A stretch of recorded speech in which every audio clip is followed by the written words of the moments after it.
नमस्ते, जय श्री कृष्ण, जय माँ त्रिपुरे। कार्तिक पूर्णिमा का पावन दिवस है। आज के दिन के संदर्भ में जानकारी हम लेंगे। बुधवार 5 तारीख और मेष का चंद्रमा है। आज गुरु नानक देव की जयंती है। आज 12 से 1:30 बजे तक राहु काल रहेगा, जिसमें शुभ कार्य वर्जित है। कार्तिक पूर्णिमा के इस पावन दिवस पर हम चर्चा करेंगे। आज भगवान विष्णु का मत्स्य अवतार हुआ था, इसलिए आज के दिन का वैसे भी विशेष महत्व है। जो लोग चांद्रायण व्रत करते हैं वो आज अपना व्रत पूर्ण करते हैं। ये बहुत महत्व का व्रत होता है और कठिन भी होता है। साथ ही कार्तिक मास के इस पूर्णिमा के बाद में भी हमारे वागड़ क्षेत्र और गुजरात आदि क्षेत्रों में कार्तिक मास और 15 दिन चलता है आगे, परंतु राष्ट्रीय कैलेंडर के हिसाब से आज कार्तिक मास पूर्ण भी होता है। तो कार्तिक मास की समाप्ति के माने या उसका मध्य का समय माने पूर्णिमा का अपना बहुत विशेष महत्व है। पूर्णिमा पर किए जाने वाले दीप यज्ञ को दीपदान का एक दीपक जलाने पर एक यज्ञ का फल मिलता है। वैसे पूरे कार्तिक मास में दीपदान का विशेष महत्व है। साथ ही आज माँ तुलसी का पूजन करना, तुलसी के पत्तों को और उसकी मंजरी को, शालिग्राम को भगवान विष्णु को और ठाकुर जी को चढ़ाने पर विशेष आशीर्वाद और लाभ प्राप्त होता है। आज का दिन जप, तप, यज्ञ, दान, देव दर्शन और पुण्यार्जन का दिन है। आज नदियों में स्नान का विशेष महत्व है।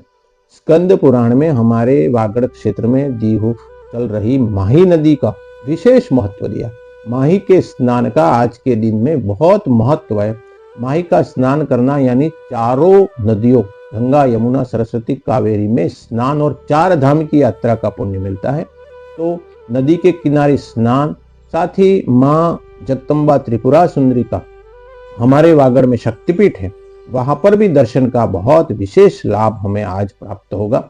तो हम हमारे वागड़ क्षेत्र में जो भी अच्छे मंदिर हैं, हमारे यहाँ भी 12 ज्योतिर्लिंग है। शिव जी के 12 ऐसे मंदिर है जो ज्योतिर्लिंग के सदृश्य है, उनके भी दर्शन, और प्रत्येक मंदिर हो, प्रत्येक शक्तिपीठ माँ का स्थल हो, माँ का देव दर्शन और साथ ही माँ की आराधना।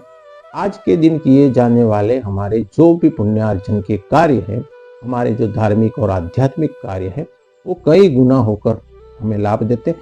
आज जो पूर्णिमा व्रत करते हैं वो अगर नया व्रत शुरू करना चाहते हैं तो आज से प्रारंभ कर सकते हैं।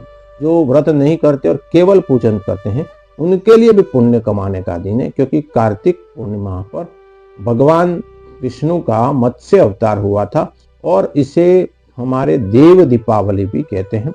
इस दिन का विशेष महत्व यह भी है कि संत महात्मा और जो हमारे गुरु हैं उनका पूजन भी किया जाता है, उनके दर्शन का लाभ भी लिया जाता है। संत महात्माओं की कोई समाधि स्थल है, वहां पर दीपदान करें, उनको प्रणाम करें, वहां पर आशीर्वाद लें।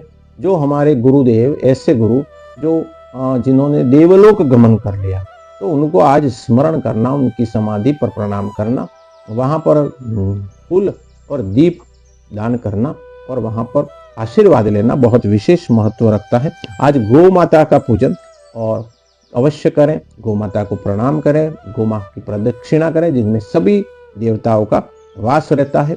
और दीपदान का महत्व मैंने बार बार पूर्व के वीडियो में भी इसलिए बताया कि कार्तिक मास में किए जाने वाले दीपदान का एक दीपक जलाना यानी कि एक यज्ञ का फल मिलता है। और अभी 15 दिन और कार्तिक मास के हमारे क्षेत्र में, हम दक्षिण भारत में और चलता है, तो हम इस व्रत को और आगे कर सकते हैं।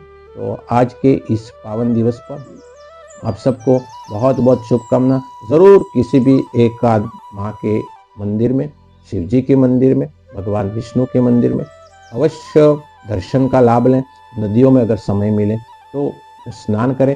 संध्या के समय में अपने घर के दरवाजे के दोनों बाजू में 2 दीपक अवश्य जलाएं और साथ ही जितना हो सके जप, तप, आराधना और उपासना का आज पूर्णिमा का दिन है। हमारी सनातन संस्कृति में हमारे भाव जगाने का, हमारे अंदर हृदय में शुद्धता लाने का और हमारी वैचारिक शक्ति बढ़ाने के ये पवित्र त्योहार बहुत महत्वपूर्ण होता और हमारे अंदर व्यक्तित्व निर्माण में ये पर्व बहुत महत्व रखते हैं। तो आज के इस पावन दिवस पर आप सबको हार्दिक शुभकामना। धन्यवाद। जय श्री कृष्ण। सेवा में बाग लगाए लगाए ओ मैया, सेवा में बाग लगाए ओ माँ। हंस के उठे भी हंस के माता, जा चंदन पर थार भवानी, नीबू जटा जटा पर नरियर आस